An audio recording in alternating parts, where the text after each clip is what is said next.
that worked.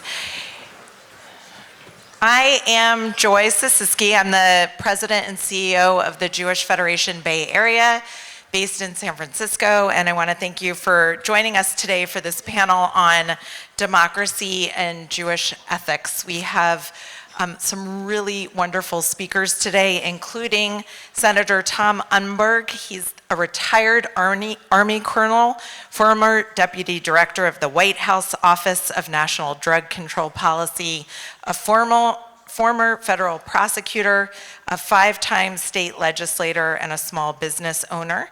He's the chair of the Senate Judiciary Committee and a member of the Elections and Constitutional Amendments Committee, Housing, Military and Veterans Affairs, and Transportation Committees. And during his time in office, he's worked across party lines, authored 76 laws, and brought over $563 million in funds to Orange County. He graduated with honors from UCLA and has his law degree from UC College of Law in San Francisco. So he's been busy. Just next to him, on his left is Senator Jesse Arreguín. He's a lifelong public servant. He was elected to the state Senate in 2024 after serving as mayor of Berkeley and president of the Association of Bay Area Governments. He was born in Fresno as a son and grandson of farm workers, and he was raised in San Francisco. He grew up invested in labor and civil rights movement. Facing housing insecurity as a child, he advocated for expanding safe and affordable housing while attending UC Berkeley, and that's something he still champions today. And as mayor in Berkeley, he worked to reduce homelessness, lowered emissions, and launched regional partnerships to improve healthcare and public safety. So we're lucky to have both senators with us. And next to them, my colleague's Amy Spitalnick. She's the CEO of the Jewish Council for Public Affairs and is a nationally recognized leader on countering anti-Semitism, hate, extremism, and protecting democracy. She previously served as the executive director of Integrity First for America, which won its groundbreaking lawsuit against the neo-Nazis and white supremacists and hate groups who were responsible for the 2017 violence in Charlottesville, which is right near where I grew up. Amy has extensive experience in government and advocacy, including as a communications director and senior policy advisor to the New York Attorney General and a spokesperson and advisor to the New York City Mayor. You probably see her on TV. She is often on the news and is a frequent commentator on the media. And then Mike Berkowitz, who is a colleague of mine. He is the co-founder and principal of Third Plateau, a social impact and philanthropy consulting firm. He serves as executive director of the Democracy Funders Network and as a senior advisor to the John Pritzker Family Fund, where he helps to oversee the foundation's investments in democracy and civic health and Jewish life. He is also a strategic advisor to A More Perfect Union, the Jewish Partnership for Democracy, which is mobilizing the American Jewish community to protect and strengthen American democracy.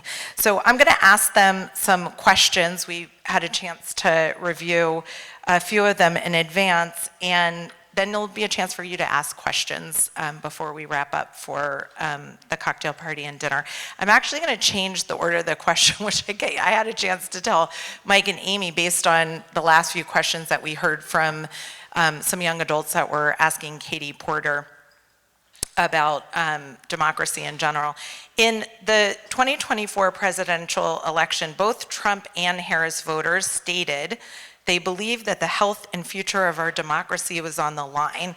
What do you think explains that? And do you think democracy is at risk? Like I was thinking, like just before we start, like are we all working from the same assumption? And I'll ask that same question for the four of you, starting with Amy. I mean, yes. I mean, you can't look at what's happening in this world and not see that the fundamental norms, values, rule of law that have kept our community and so many other communities safe for generations are at risk. And I'm sure we're gonna unpack that all over the next 45, 60 minutes or so.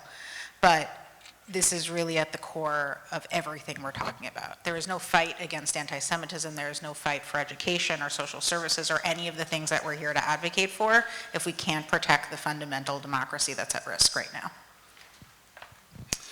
So I also agree that democracy is at risk, and I think that it has been for at least a couple of decades. And the big tell for me is actually not what's happening in DC right now.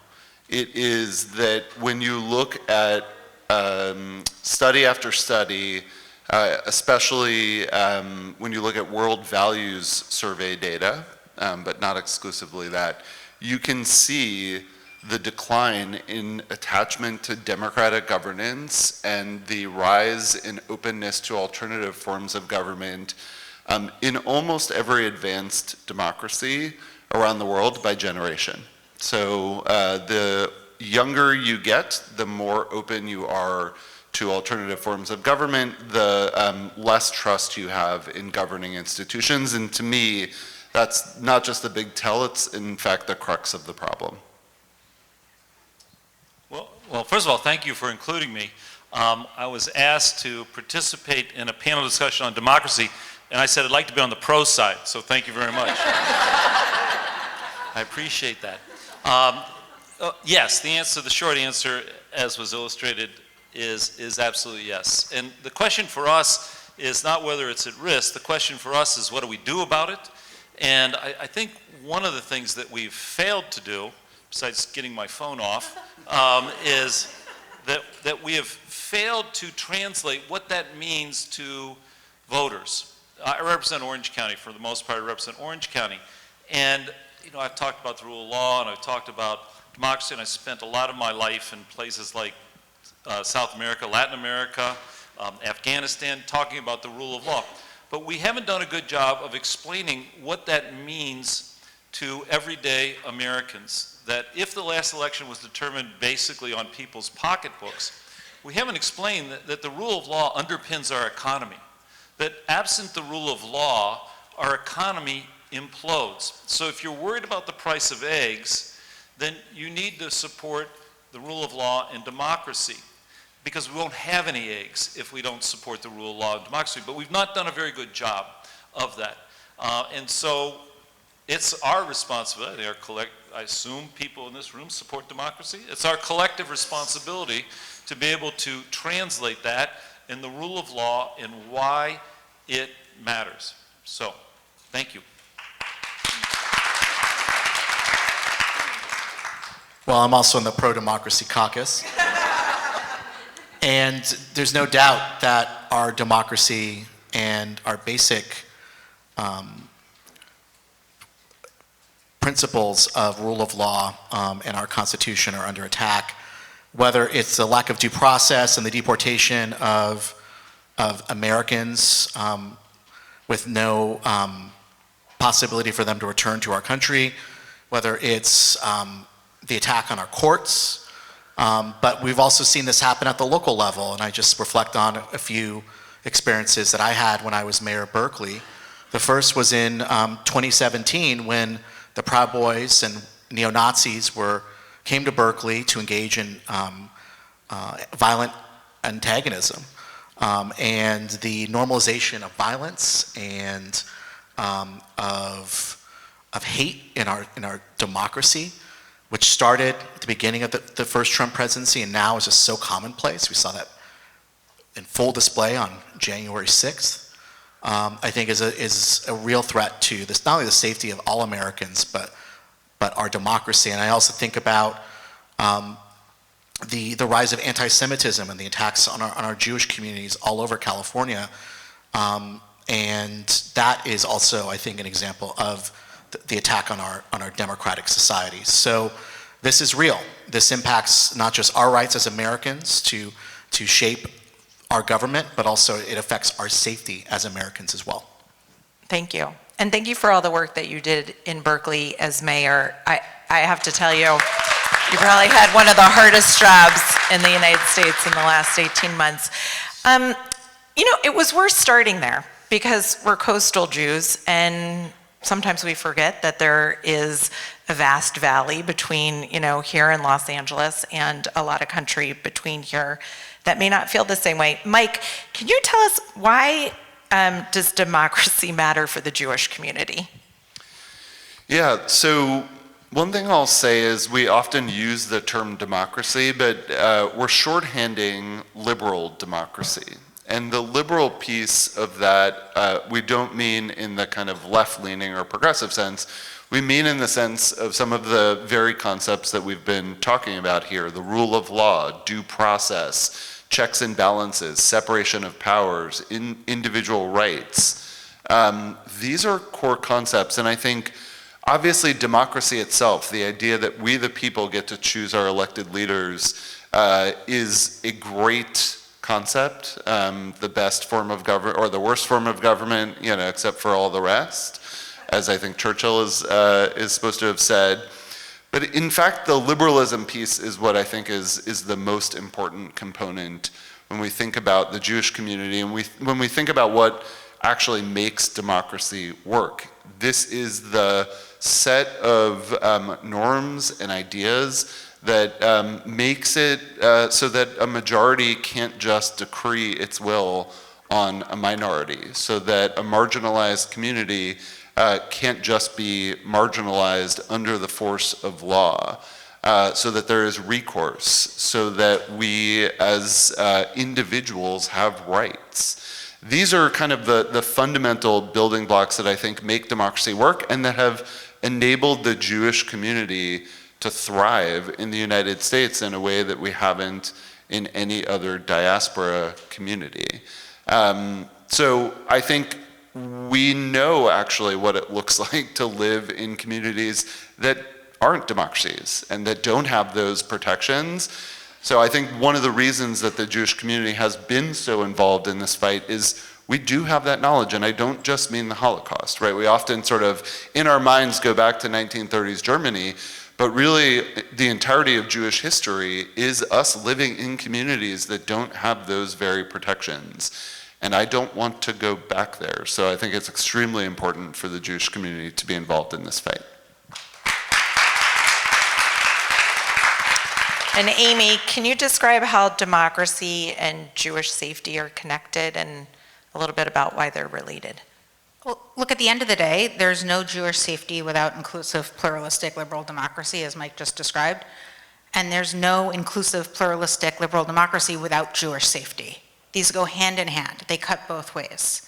So Mike just described precisely why liberal democracy has been so inherent to our safety, and I'm sure we'll come back to a lot of the specifics, particularly in this moment, and particularly the ways in which our community and our legitimate fears are being exploited to undermine democracy, which is a really important part of this conversation. But I also want to talk a little bit about how anti-Semitism is used to fuel and animate anti-democratic extremism. We've talked a little bit already about the far-right extremism that's become so pervasive and normalized over the last decade. I spent years working on holding accountable the extremists responsible for the Charlottesville violence. Jews will not replace us. I think we all remember that visceral feeling watching those Nazis with torches. It was confusing to hear that at the time, at least for me and I suspect for many. But now these conspiracy theories have really become wholly normalized in our politics, and they illustrate how they're used to sow distrust in our institutions, to pit communities against one another, and ultimately undermine our democracy by not just attacking Jews, as we saw in Charlottesville, where the synagogue was surrounded and attacked, in addition to Heather Heyer being murdered and so many others targeted. In Pittsburgh, where the same conspiracy theory led to the deadliest attack of the Jewish community in U.S. history, Poway, California, El Paso, Texas, targeting the Latino community, Buffalo, New York, targeting the Black community. You could go on and on. But these conspiracy theories now also fundamentally underpin basic anti-democratic policies that are targeting everything from voting rights to immigrants, this idea of invasion and replacement. And so anti-Semitism is used on the right in this way, to sow distrust, to pit us against one another, to normalize these ideas that ultimately lead to the targeting and violence against not just Jews, but so many other communities. It's harder sometimes to understand how it works on the left, but I think post-October 7th, it's become painfully clear for many of us. Conspiracy theories rooted in these same tropes and lies around Jewish control and power, sometimes we'll hear it as Zionist control and power, takes different forms, but ultimately, again, it's about this insidious conspiracy theory of Jews controlling something intended to sow distrust in our campuses, distrust in our economy, distrust in our government and what might be motivating it, distrust in the Jewish community and the dual loyalty we supposedly hold. And so understanding that these tropes and lies around Jewish control and power aren't just intended to target Jews, although that should be enough to mobilize people to action, but it's actually used to fundamentally undercut the norms and the values of our democracy, and it makes each and every community unsafe. So we're in this feedback loop. Anti-Semitism fuels and animates broader anti-democratic extremism that leads to violence and the erosion of our democracy, impacting all of us. And our democracy is eroded. These norms are eroded. It creates the conditions for anti-Semitism to further flourish because we need a scapegoat, and Jews are so often that scapegoat. So how do we break this feedback loop is really how we actually keep Jews safe and how we actually keep all communities safe. Thank you for that. There was a quote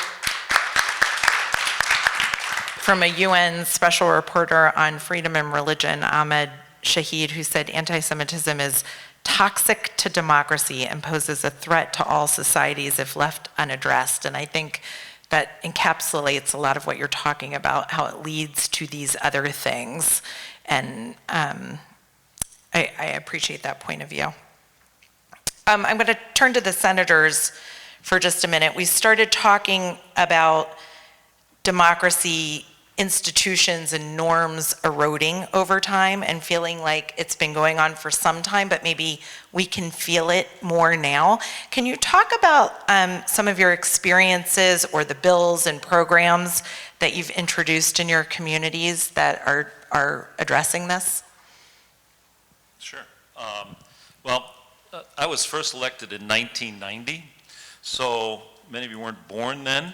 And I'll tell you my origin story in just a second. But I got myself unelected a few times too. That's how come I'm still here with term limits. And I thought in 1990, I thought we were headed in the right direction. And I'll tell you why. I was a federal prosecutor in 1990, and I was the person assigned to deal with election issues on election day of 1988. And I got a report early in the morning about police officers at polling places in Orange County, particularly Santa Ana and Garden Grove, who were preventing Latinos from voting. And you get all kinds of, those of you who have been in public life, you get all kinds of crazy reports. And about an hour later, I got another report that there were police officers in Santa Ana that were blocking folks from voting, particularly Latinos. And then I got a third report, and I called the FBI both times, and they, of course, said, we'll open a file and figure it out someday. So I got a third report from somebody who I knew well, and he said there are armed police officers at Santa Ana High with signs that say non-citizens may not vote, and they are not letting Latinos vote. And Santa Ana is a heavily Latino area. And so there was a contested local election there, and that was when Orange County was 100% Republican in terms of elected officials, supervisor, legislative delegation, as well as congressional delegation. So grabbed another prosecutor. We were in Santa Ana at the time. We just opened the office and went to Santa Ana High, and sure enough, there was a person there with a police officer. It looked like a policewoman there with a big sign that says non-citizens may not vote. Two of us watched a Latino couple, or what appeared to be a Latino couple, approach the person holding the sign. She interacted with them, and they turned and walked away. And we went, oh my God, this is happening right here. And the two of us got out of the vehicle. Of course, we were prosecutors, dressed like prosecutors, blue suit, white shirt, red tie. And as we approached, and she dropped the sign and ran away, found out it wasn't an actual police officer, a rent-a-cop. We chased for a good 30 seconds, but again, we're prosecutors, not police officers, so we lost her. But that wasn't illegal. That was not illegal. And I was stunned. I was absolutely stunned, and I had a big mouth. And I said, this is like third world country stuff, and some Democrats came to me and said, you ought to run against this guy. And I didn't know I had zero chance of winning, but I did. And we ultimately won by a very narrow, very, very narrow margin. But then I introduced legislation to make sure that this was forever illegal.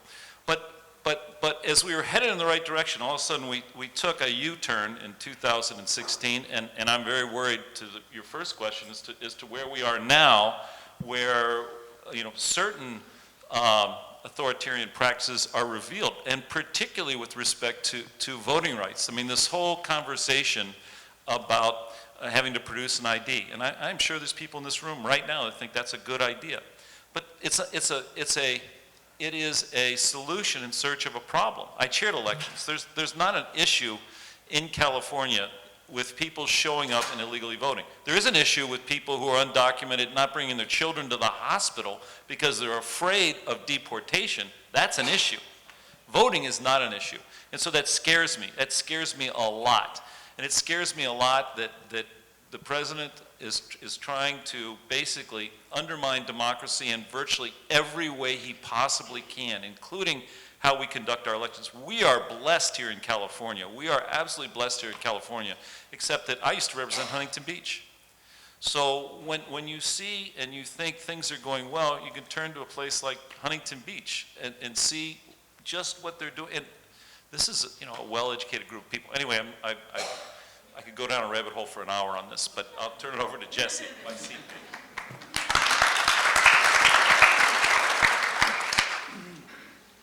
Well, I want to lift up the work that Senator Umberg has done for years to protect voting rights and to ensure that we have a fair election system in California. In fact, he's authored a bill to enable local governments to create public financing systems.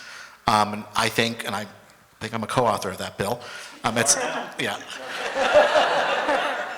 The more we can reduce the barriers for people to run for local office, the more that's good for our democracy, and was proud to help usher in our public financing system in the city of Berkeley, which has led to more people of color being elected to our city government in the city of Berkeley. It absolutely makes an impact. But I want to reflect on my experience as a local government official, because I just got here 5 months ago. And just introduced my bills, and they're still making their way through the process, and thankfully they got out of judiciary, with Chairman Umberg chairs. And think about the last 2 years since the October 7th terrorist attack and the debates that have been happening in city halls all over California, and to particularly reflect on my city.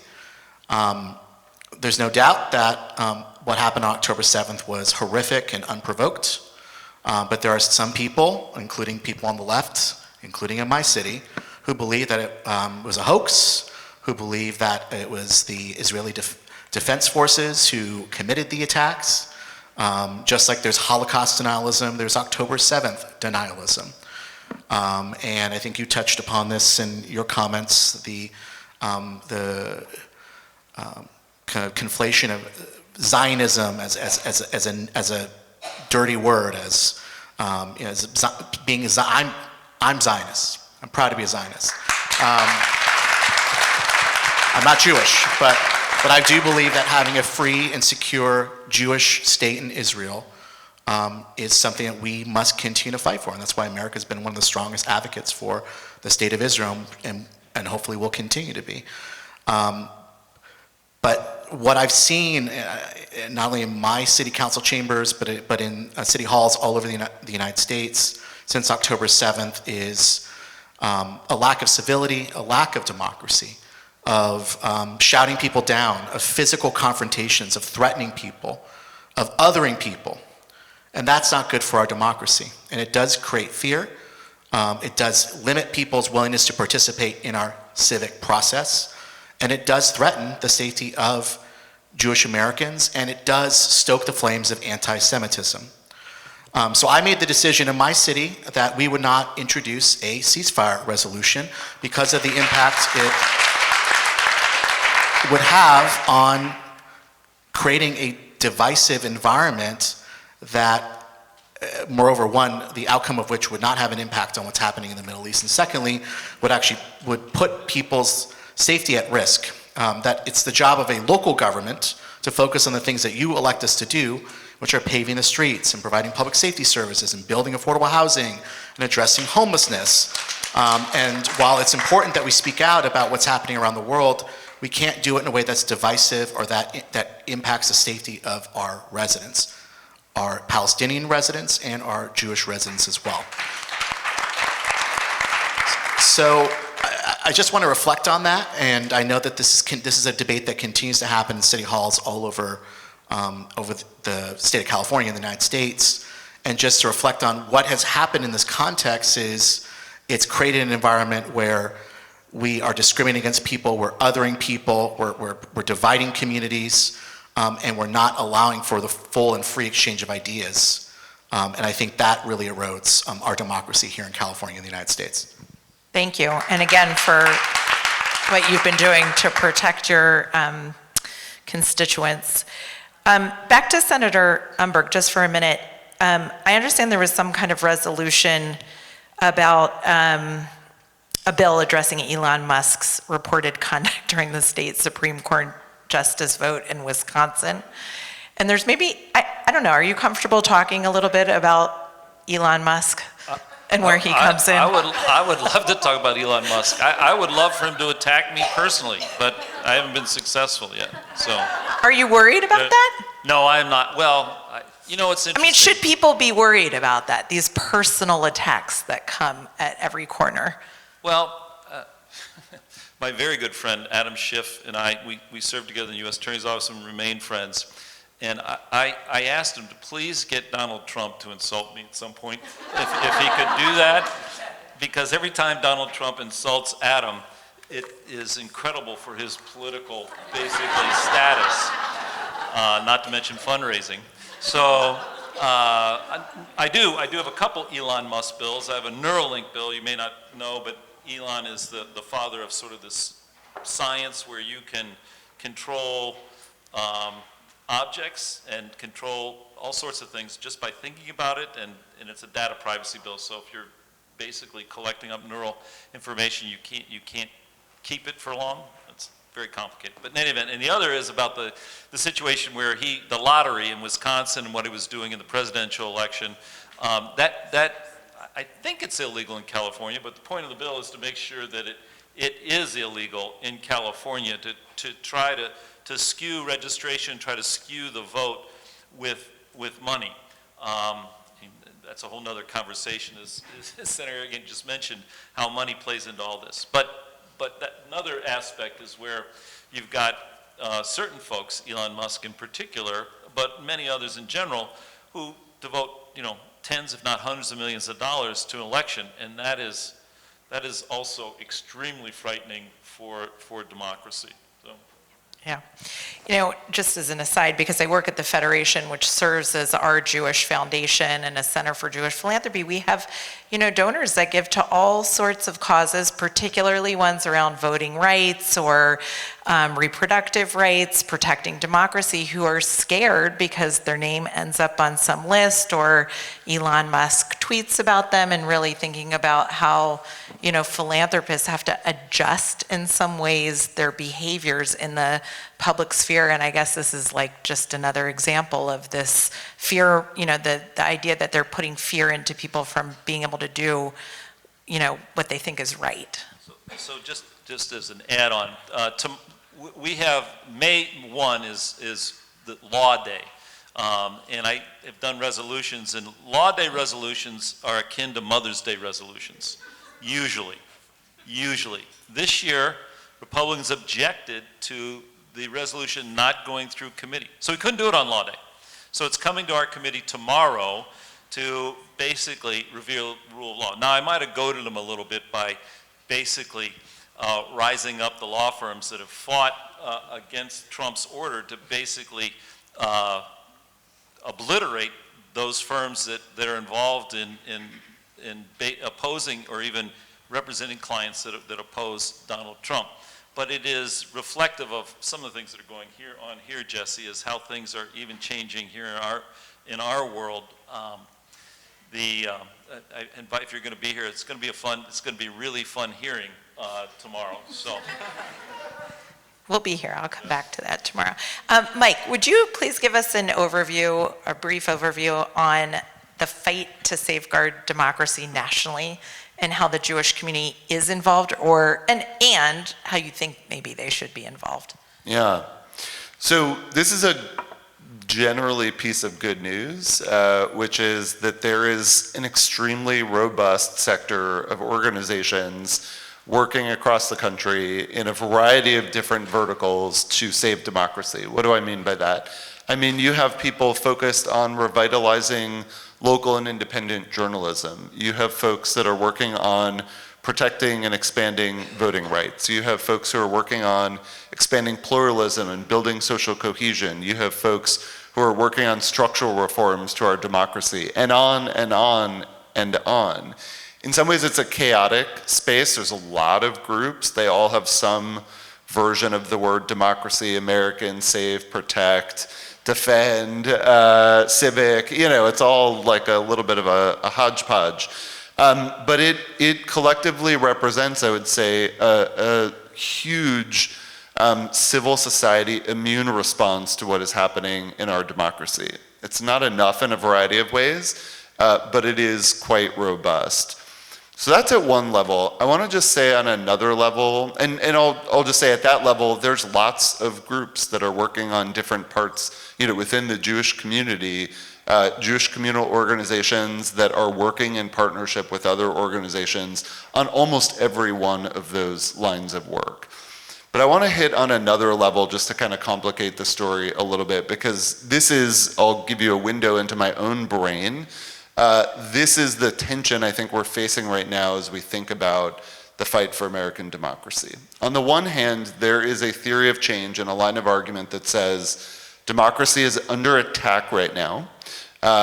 Maybe it's been under attack in a variety of ways from a variety of actors, but right now we can see a very clear kind of authoritarian playbook at play, and we have to fight really hard to stop it, which I think is a valid theory of change, one that you know, quite meets my aspirations to not live in an authoritarian society. There's another theory of change that says democracy has been on the decline for a number of decades. I said this earlier. People don't care about democracy as much as they used to. This is not just a rhetorical play. It is actually, I think, what most public opinion data shows. We know that people have very little trust in any institution. The government, you know, least among them. If anybody heard Chuck Schumer's press conference the other day, he was talking about Donald Trump's, you know, really terrible approval ratings, and someone said, but your approval rating is like a fifth of Donald Trump's. And he was like, well, polls come and go. You know, our Congress, I mean, there's just almost no institution in public life that has, at the national level, that has civic trust. And that is a significant problem. And in this theory of change, I would argue that the things that will get us out of the decline of democracy are things that begin to repair trust in institutions, belief in government, belief that democracy delivers. And that, by the way, can't just be a rhetorical thing. It actually has to deliver for more people. They have to feel it. You can't trick them into just wanting to care about democracy. And I'll just say those two theories of change, equally valid in a lot of ways in my view, they run entirely counter to each other in moments like this. Because the incentives for fighting really hard, and I can see Amy might disagree, and this is good. I like, no, you can disagree. But the incentives for fighting hard are not necessarily, they don't take you necessarily in the same places as the figuring out actually how to rebuild attachment to democracy. And there's a couple of organizations that are really involved kind of most especially in some of these debates, the tensions, the kind of higher order things around American democracy. The JCPA certainly is one of them, A More Perfect Union, on whose advisory board I sit is another. And I will just say, in the work that I have done on democracy, it really started back in 2017.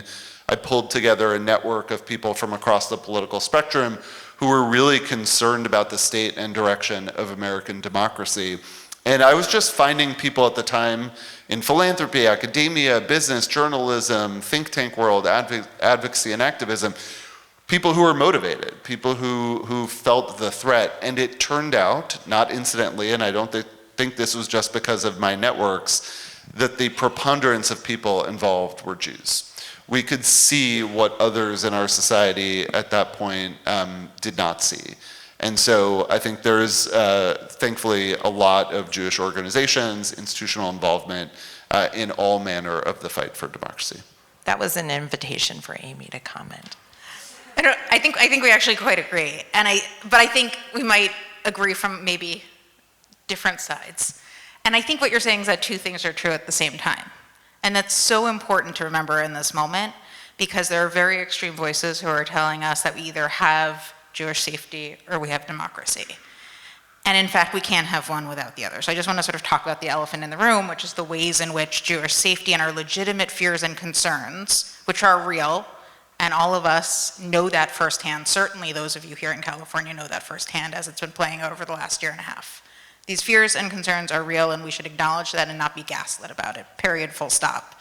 And they're being exploited by this administration and others to undermine the core rule of law, civil liberties, due process, and democratic norms, as well as our academic institutions that have been so inherent to Jewish safety in this country and so many other communities' safety for generations. And to Mike's point, we need to be able to do both things, right?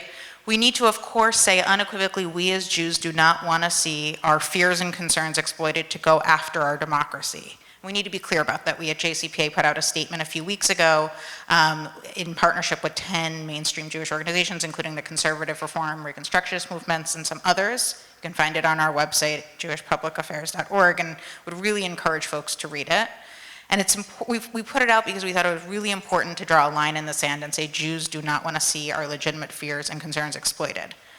But we also need to be able to say that the way that we actually build the resiliency to our fears being exploited is to rebuild trust in our institutions, including our institutions that are meant to protect the Jewish community, including our universities that did not live up to their obligation to protect Jewish students, including our local governments or others who could not in all cases, but in certain cases, protect their Jewish communities. And so it's both and we need to be able to say that we're going to fight to make sure our universities protect their students and faculty and staff, that our government on all levels, federal, state, local, protect their Jewish communities and all communities. And even as we fight for that, we're not going to give an inch on our commitment to democracy, because they go hand in hand and we can't have one without the other. So we need to be able to actually see the long game, build that democratic resiliency by protecting our institutions and our communities.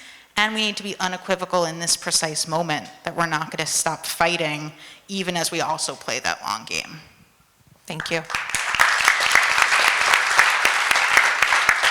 I think we have time for one or two questions. I'm just going to ask you to please make sure they're in the form of a question. Go ahead.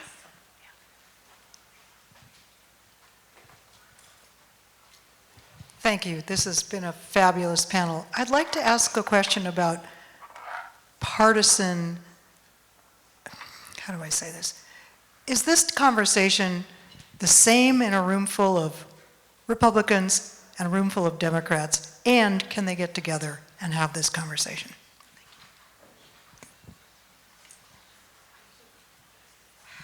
That's a question for one of you. I think I had the same question. I think the answer is yes, but it depends on the Republicans. That, you know, and I'll try to skip my Rotary Club speech, but sadly, you know, the Republicans that I knew when I worked at the Department of Justice are not the MAGA Republicans. So I do believe that this conversation can be had with certain folks, and those Republican judges and legislators that stood up in 2020, you know, I think they're having these conversations. So. You didn't ask me, and we shouldn't abandon them, that's for sure.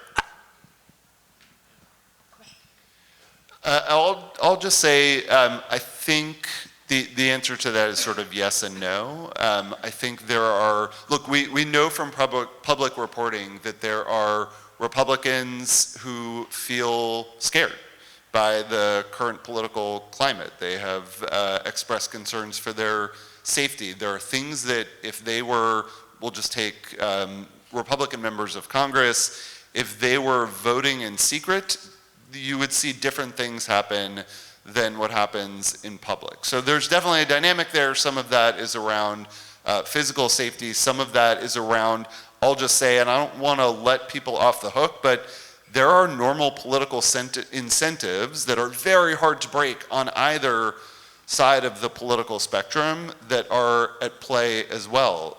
Their base is very much where the sort of national figures are. And that is also a political reality.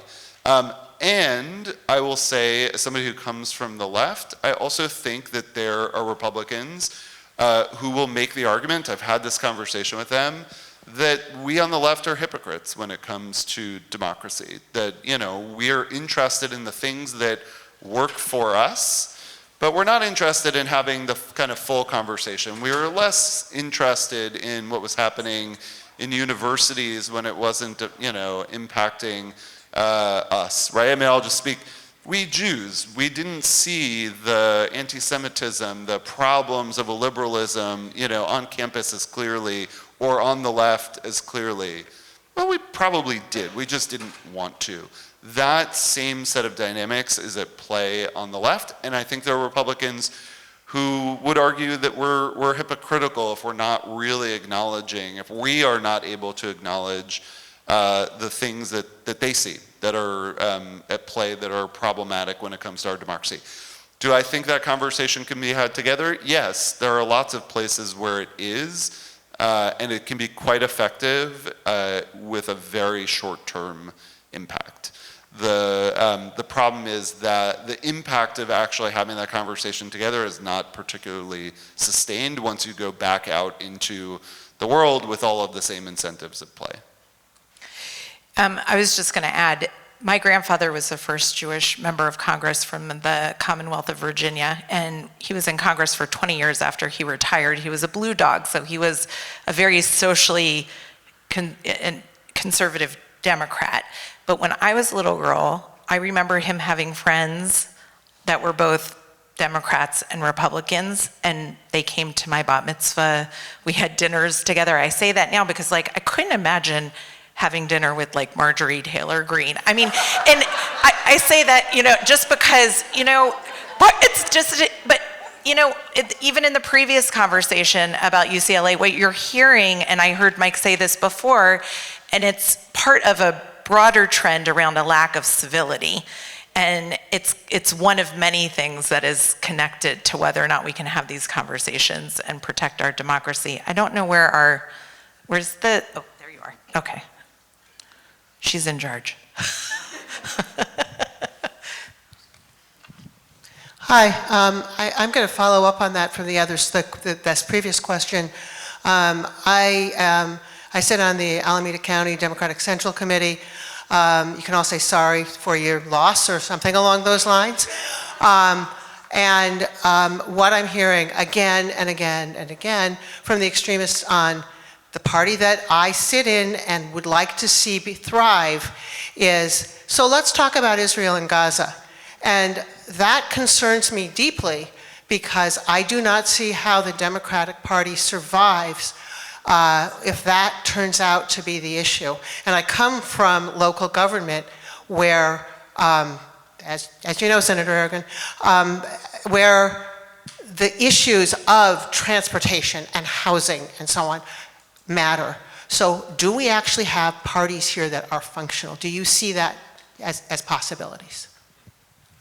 I can start, and then I suspect my friends on that side of the panel will have lots of thoughts. Look, I just talked earlier about the ways in which anti-Semitism is being used as a wedge by the right to undermine our democracy.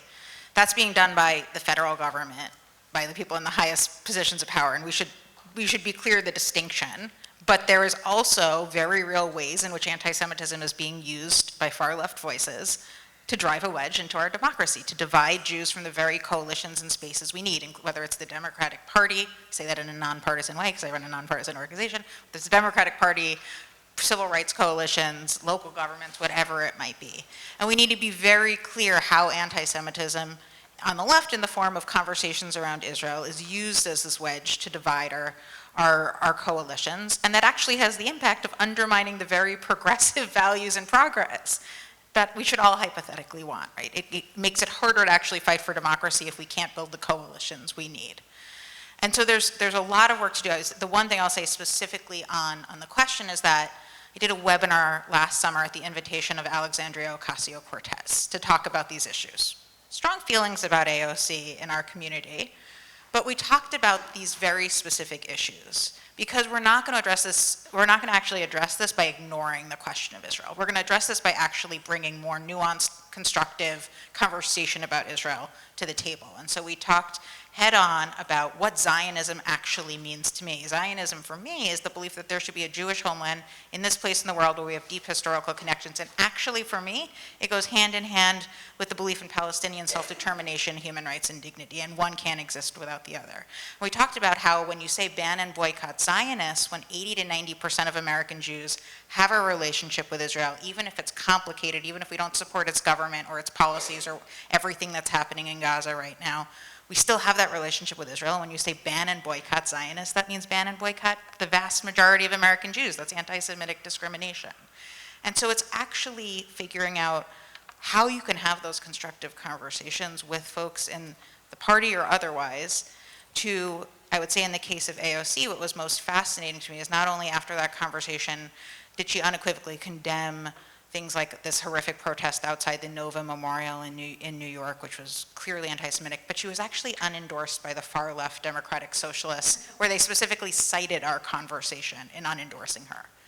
And so we need to be able to help draw a line in the sand between the pragmatic, progressive leaders who are willing to have those conversations, who will still say things that we might find painful or harmful, and that we'll certainly disagree with, but are willing to engage constructively in this, and those who will never see our community's humanity in any way. And so that's such an important distinction that unfortunately we, I think, oftentimes need to be the one to advance ourselves, but it is possible, and there are those who are looking to have those conversations, and it requires staying at the table and fighting for it at a moment when it's really easy to want to walk away. Thank you. There's, I think, one last question all the way in the back. Yes. Hi, thank you so much for being here. My name is Marina Deedon, and I'm a part of the Jewish Federation New Leaders Program, and I'm really honored to be here with all of you, so thank you. My question is definitely difficult, and I guess it's an elaboration on what we're talking about, but specifically, I guess, in sowing these divisions among our Jewish community and our Jewish peers. For a young person who is a new attorney, a graduate of UCLA, with a background in public policy, how do I navigate discussions amongst my community and my family where I have certain people, for example, that tell me that they are voting one way because of their belief in Israel, for example. And then I see people from that same party and that same administration doing a Hail Hitler in their first week being in positions of power. So how do I navigate these conversations with my own family and my own friends and my own community when I feel really scared that my democracy and the institutions that I care about are slipping away, and I see the same patterns that were beginning, for example, in Nazi Germany. And then I see these same leaders that I have family and friends espousing that they voted for those same values that I feel so strongly about, and then doing a Hail Hitler. So I would really like some advice from my elected officials about how we navigate these really hard conversations and really, how to move forward. That is an incredibly difficult both question and answer. I wrestled with that in my own personal life, with my own family members. And it is very hard for me to be an active listener. And that's what I try to do. I mean, over 40%, Vice President Harris got 58% of the vote in California. And so that means that 42%, maybe they didn't all vote for Donald Trump, but at least over a third voted for him. I don't understand, I really don't. So I try to be an active listener and where we have commonality, that kind of thing. But I think this begs a call to action from all of you here. One of the things that I think that folks think is true, it is really not true, is that elected officials sort of understand anti-Semitism. And elected officials understand the connection between our threat to democracy and anti-Semitism. You know, I can't help it but tell my own personal story, is that 100 years ago when I was a federal prosecutor, some folks were burned a cross in a family's yard in Westminster, California. And they burned a cross there because they were trying to drive this African-American family out of the neighborhood. And at the time, there were no hate crimes, this is how old I am, there were no hate crimes laws on the books. And an FBI agent came over to me and said, this is a misdemeanor, burning a cross on a front yard is a misdemeanor. Now, what they were trying to do is drive them out. By the way, the ADL came, I didn't understand why the ADL came to me on an issue concerning a cross burning, and explained to us the connections. Explained to us the connections between the skinheads and Tom Metzger and the white supremacist movement and how they were all connected. By the way, these skinheads were also desecrating synagogues. And they explained it to us, but what was sort of a revelation for me is one, those connections, and ultimately we charged it as a conspiracy. But to the question about Republicans, this was during the Reagan-Bush administration. And my boss, who was the U.S. attorney, this is Orange County, by the way, and in Orange County, the defense was this is a prank. This was just some kids, they weren't kids, pulling a prank on this family, and burning the cross is just sort of a funny thing to do. And there was a sentiment in Orange County that charging this as a felony, which we did, we were way overreaching. And I remember going to see my boss, a guy named Rob Bonner, a subsequent federal judge and head of the DEA, and he was getting a lot of pressure to basically make this go away. And I went in to see him, and he said, look, we're going to do what the law provides, and he literally said we're going to kick their ass. But the thing that still strikes me, and when I talk to my own colleagues, not so much here, but certainly at a local level, is the failure to understand those relationships. And I know it sounds a bit conspiratorial, but I think it's all our responsibility to make sure that folks understand that at all levels of government and in all our relationships. So, there you go, Jesse. I agree. It's a difficult question, but I think this is a very scary time in our country, and certainly very scary for your community, because the physical threats, the hate speech that Jewish Americans are hearing on a weekly basis is real. But there's a lot of other threats that are facing our country as well. I think part of it is we need to educate people about about what is anti-Semitism, why it's important that we have a state of Israel, why it's important that our Jewish Californians, their safety is just as important as the safety of other people. And I think it starts also at the school level, which is why Assemblymember Zuber has introduced a bill to change the way that we do ethnic studies in California, to put more guardrails in place to make sure that the contributions of Jewish Americans are elevated just as the contributions of Latino Americans or African Americans as well. Because I'm seeing this othering even in the schools, where kids in elementary school or kids in middle school or high school are repeating things that they may hear their parents say or their community say that are very hateful and that are discriminatory against Jewish Americans. And that just ingrains this culture of discrimination and of othering, which does directly threaten the safety of Jewish Americans in the United States. So we have to start at our school level. We have to call out anti-Semitism for what it is. And you're right, we saw what happened in the 1930s when nobody spoke out, and the progression to lead to state-sanctioned violence and murder. The threats are real. We can't ignore what's happened. Just, was it last week, we recognized Holocaust Remembrance Day on the floor of the state legislature. And I talked about my experience when I joined the Jewish Community Relations Council visiting Yad Vashem in Jerusalem and seeing the displays and the historic progression of anti-Semitism for millennia, but leading to the mass genocide of the Holocaust. And so we need to educate people, we need to listen, we need to combat the misinformation, we need to try to bring our communities together, because we know that our safety and the safety of democracy is at stake. Thank you for that. And that final question, I'll end by saying, and you gave us a perfect ending, actually. There's 600 of us here exercising our First Amendment right to advocate for what we care about, what our communities care about. So thank you for being here and keeping to do that, because we shouldn't take that for granted. We have the opportunity to speak up. So I think you putting your mouth where your money where your mouth is, walking with your feet, all those things, it's all good to show that you care. So thank you all for being here. You can continue the conversation over cocktails and dinner. Thank you to our panelists.